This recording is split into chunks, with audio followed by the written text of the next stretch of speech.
दोस्तों स्वागत है आपका एक बार फिर से हमारे YouTube चैनल एजुकेशन मीट में। दोस्तों हमारा जो चैप्टर चल रहा था कंपनी खाते यानी कंपनी अकाउंट्स, उसमें दोस्तों हम पढ़ रहे थे कि अंश क्या होते हैं, अंश के कौन कौन से प्रकार है, हम अब तक ये पढ़ चुके हैं। दोस्तों आज हम बात करने वाले हैं अंशों का निर्गमन यानी इशू ऑफ शेयर्स। अंशों के निर्गमन की क्या प्रोसेस रहती है, एक कंपनी किस प्रकार जनता से पैसा इकट्ठा करती है, इन सब चीज़ों के बारे में दोस्तों आज हम विस्तार से चर्चा करने वाले हैं। तो ज़्यादा टाइम ना वेस्ट करते हैं, शुरू करते हैं दोस्तों आज की हमारी वीडियो।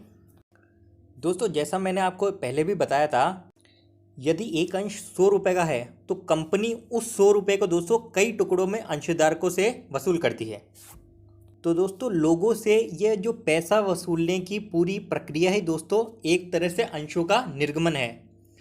दोस्तों शेयरों के इशू होने की इस प्रोसेस में, मतलब अंशों के निर्गमन की इस प्रोसेस में दोस्तों 3 मुख्य पॉइंट होते हैं, जिसमें दोस्तों पहला है प्रविवरण पत्र जारी करना, दूसरा है दोस्तों आवेदन पत्रों की प्राप्ति, और दोस्तों तीसरा जिसमें होता है अंशों का आवंटन यानी अलॉटमेंट ऑफ शेयर्स। तो दोस्तों सबसे पहले हम पहला प्रोसेस समझते हैं जिसका नाम है प्रविवरण पत्र यानी प्रोस्पेक्टस फॉर्म जारी करना। दोस्तों यदि आप किसी कंपनी में इन्वेस्टमेंट करने की इच्छा रखते हो या इन्वेस्टमेंट करना चाहते हो, तो दोस्तों आप एक कंपनी में इन्वेस्टमेंट तभी करोगे ना जब आपको उस कंपनी के बारे में पता हो, और दोस्तों ये भी पता हो कि उस कंपनी ने जनता को इनवाइट किया है कि आप आइए और इन्वेस्ट करिए। तो दोस्तों आपको पता कैसे लगेगा ये? दोस्तों जब आपको तभी तो पता लगेगा जब कंपनी अपना प्रोस्पेक्टस फॉर्म यानी प्रविवरण पत्र जारी करेगी कि आप आइए हमारी कंपनी में इन्वेस्टमेंट कीजिए। तो दोस्तों ये जो है अंशों के निर्गमन की सबसे पहली प्रोसेस होती है। दोस्तों प्रविवरण पत्र का बेसिकली मतलब क्या होता है? दोस्तों इसका मतलब होता है कि इसमें कंपनी के बारे में सारी महत्वपूर्ण सूचनाएं होती है, और दोस्तों ये भी लिखा होता है कि जो कंपनी आपसे पैसा लेगी वो कहाँ पर इन्वेस्ट करेगी, कहाँ पर वो पैसा लगाया जाएगा और किस प्रकार उसका इस्तेमाल किया जाएगा। ये सारी चीज़ें दोस्तों कंपनी के प्रविवरण पत्र में लिखी होती है। इसके बाद ही तो दोस्तों कोई इन्वेस्टर या कोई शेयर होल्डर डिसीजन ले सकेगा कि हाँ भाई मेरे लिए इस कंपनी में इन्वेस्ट करना सही रहेगा कि नहीं, और फिर वह अपने विवेक के अनुसार निर्णय लेकर उस कंपनी में इन्वेस्ट करता है। दोस्तों इसके बाद दूसरी प्रोसेस जो होती है अंशों के निर्गमन की, वो दोस्तों होती है आवेदन पत्रों की प्राप्ति। जैसे पहले प्रविवरण पत्र जारी किया तो जो लोग भी दोस्तों इंटरेस्टेड होंगे उस कंपनी में इन्वेस्ट करने के, तो वो लोग कंपनी के वो प्रोस्पेक्टस फॉर्म भर के दे देंगे, आवेदन कर देंगे इशू के लिए, हाँ भाई शेयर्स के लिए, हाँ भाई मुझे 50 शेयर्स चाहिए, 100 शेयर्स चाहिए। दोस्तों आवेदन पत्रों के साथ ही दोस्तों कंपनी आवेदन के साथ कुछ राशि भी मांगती है जिसे हम आवेदन राशि के नाम से बोलते हैं। दोस्तों आवेदन राशि जो है वो दोस्तों अंशों के अंकित मूल्य से 5% से कम नहीं होनी चाहिए और 25% से ज़्यादा नहीं होनी चाहिए। जैसे उदाहरण के लिए दोस्तों, उदाहरण के लिए मान लीजिए दोस्तों एक शेयर है वो 100 रुपये का है, तो आवेदन राशि जो होगी ना वो 5 रुपये से कम की नहीं हो सकती, क्योंकि 100 का 5%, और आवेदन राशि दोस्तों 25% से अधिक भी नहीं हो सकती। ये दोस्तों नियम है। इसके अलावा दोस्तों जब कंपनी प्रविवरण पत्र जारी करती है तो उसके 120 दिनों के भीतर, उसके 120 दिनों के अंदर कंपनी को आवेदन पत्रों की राशि के साथ न्यूनतम अभिदान प्राप्त हो जाना चाहिए। अब ये न्यूनतम अभिदान यानी मिनिमम सब्सक्रिप्शन क्या है दोस्तों, आइए वो देखते हैं। दोस्तों न्यूनतम अभिदान एक ऐसी राशि होती है जिससे कंपनी की बेसिक नीड्स, मूलभूत आवश्यकताएं पूरी हो सके। इसके अलावा दोस्तों मिनिमम सब्सक्रिप्शन यानी न्यूनतम अभिदान एक ऐसी राशि होती है जिसे प्राप्त करे बिना एक कंपनी अंशों का अलॉटमेंट यानी उनको आवंटन नहीं कर सकती। दोस्तों यह न्यूनतम अभिदान की राशि कंपनी को 120 दिनों के अंदर प्राप्त हो जानी चाहिए प्रविवरण पत्र जारी करने के। अब दोस्तों इस न्यूनतम अभिदान की राशि में क्या क्या इंक्लूड होता है, मतलब किस प्रकार ये तय की जाती है? तो दोस्तों इसमें इंक्लूड हो सकता है कंपनी के जो प्रारंभिक व्यय होते हैं, जो शुरू के कंपनी के स्थापना करते हैं तो उसके जो खर्चे होते हैं वो इंक्लूड हो सकते हैं इसमें। अंशों के निर्गमन पर यदि कोई कमीशन होता है तो वो इसमें इंक्लूड हो सकता है। कोई खरीदी जाने वाली, अपन भविष्य में कोई संपत्ति क्रय करने वाले हैं तो उसकी कॉस्ट हो सकती है दोस्तों। कंपनी की कार्यशील पूंजी हो सकती है। इसके अलावा दोस्तों जो डेली रोजमर्रा के खर्चे होते हैं कंपनी के डेली रूटीन के, वो दोस्तों इसमें इंक्लूड हो सकते हैं। ये दोस्तों कंपनी द्वारा प्रविवरण पत्र में जो प्रोस्पेक्टस फॉर्म होता है उसमें शो की जाती है, हाँ भाई हमारा न्यूनतम अभिदान इतना है। जो भी शो किया गया उसका 90% कंपनी को प्राप्त हो जाना चाहिए, तभी दोस्तों आगे प्रोसेस बढ़ पाएगी इशू ऑफ शेयर्स की। यदि किसी कंडीशन में दोस्तों वो राशि न्यूनतम अभिदान की राशि प्राप्त नहीं होती है, तो दोस्तों जो आवेदन पत्र हम प्रोस्पेक्टस फॉर्म भर के जो देते हैं कंपनी को शेयर्स के लिए, उसकी लास्ट डेट से 8 दिन बाद से उस पर 15% ब्याज दिया जाएगा उस राशि पर। मतलब जिन जिन लोगों ने शेयर्स खरीदने के लिए पैसा जमा कराया था लेकिन कंपनी को न्यूनतम अभिदान प्राप्त नहीं हुआ तो शेयर्स अलॉट नहीं कर सकती कंपनी, तो दोस्तों वो पैसा वापस लौटाना पड़ेगा।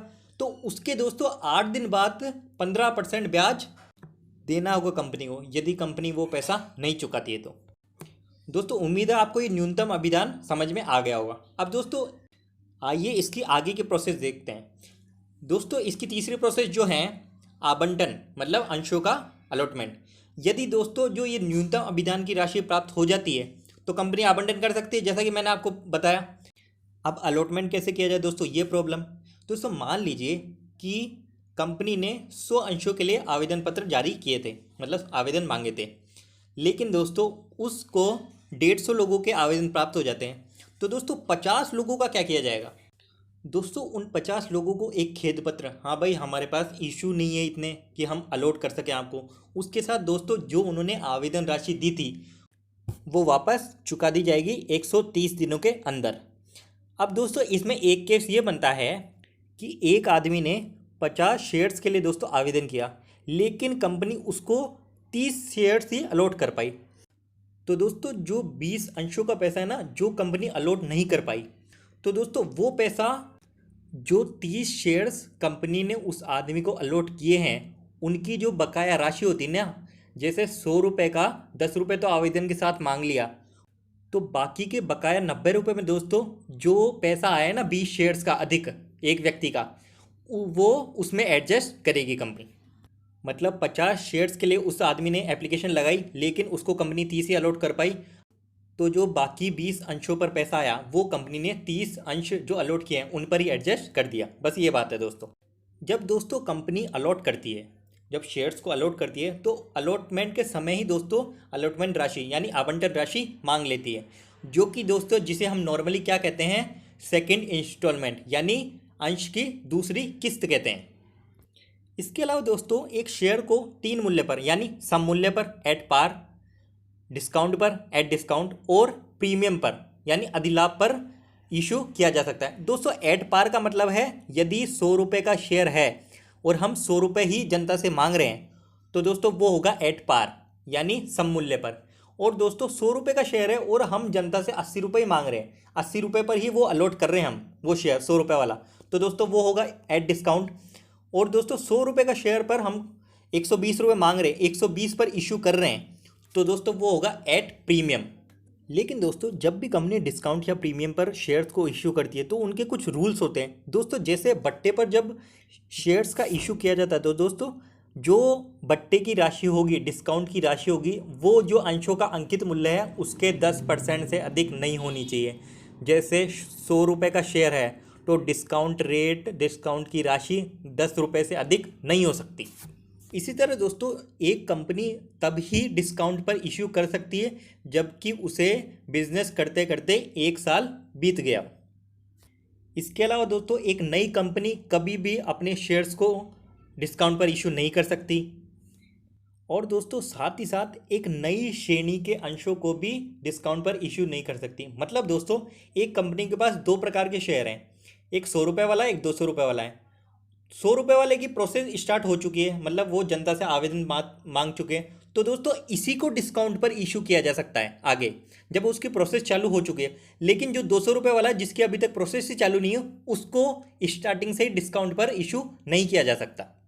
दोस्तों डिस्काउंट या प्रीमियम नॉर्मली कब किया जाता है, जब शेयर्स को अलॉट किया जाता है। तो दोस्तों ये तो थे डिस्काउंट के रूल्स। इसी तरह दोस्तों जब कंपनी प्रीमियम पर इशू करती है तो उसके भी कुछ रूल्स हैं। जैसे दोस्तों जो प्रीमियम का पैसा है वो कंपनी बोनस अंशों को शेयर करने में काम में ले सकती है। इसके अलावा दोस्तों जो कंपनी स्थापित करने के प्रारंभिक व्यय होते हैं उनको हटाने में, उनको राइट ऑफ करने के काम में ले सकती है। और इसके अलावा दोस्तों प्रीफरेंस शेयर या डिबेंचर पे कोई प्रीमियम होता है जब उनका हम पैसा वापस चुका रखें, मतलब शोधन के समय कोई प्रीमियम पर चुकाया जाता है तो वो प्रीमियम इस प्रीमियम से चुकाया जा सकता है। इसके अलावा दोस्तों यदि डिबेंचर्स या शेयर्स पर कोई कमीशन वगैरह देना होता है, डिस्काउंट वगैरह, उनमें भी दोस्तों यह वाला प्रीमियम काम में लिया जा सकता है। तो दोस्तों ये तो बात रही कंसेप्ट की, आज हमने सारे कंसेप्ट पढ़ लिए इसके। हाँ भाई इसमें क्या क्या होता है, कल से हम दोस्तों इसमें प्रैक्टिकली बात करेंगे कि इसमें प्रैक्टिकली कैसे क्या प्रोसेस होती है और कौन कौन सी एंट्रीज हमें करनी होती है, कैसे खाते बनाए जाते हैं। तो आज के वीडियो में दोस्तों बस इतना ही। उम्मीद करता हूँ दोस्तों आपको आज का वीडियो पसंद आया होगा। दोस्तों वीडियो यदि पसंद आया तो वीडियो को लाइक करें, चैनल को सब्सक्राइब करें और शेयर भी करें। धन्यवाद।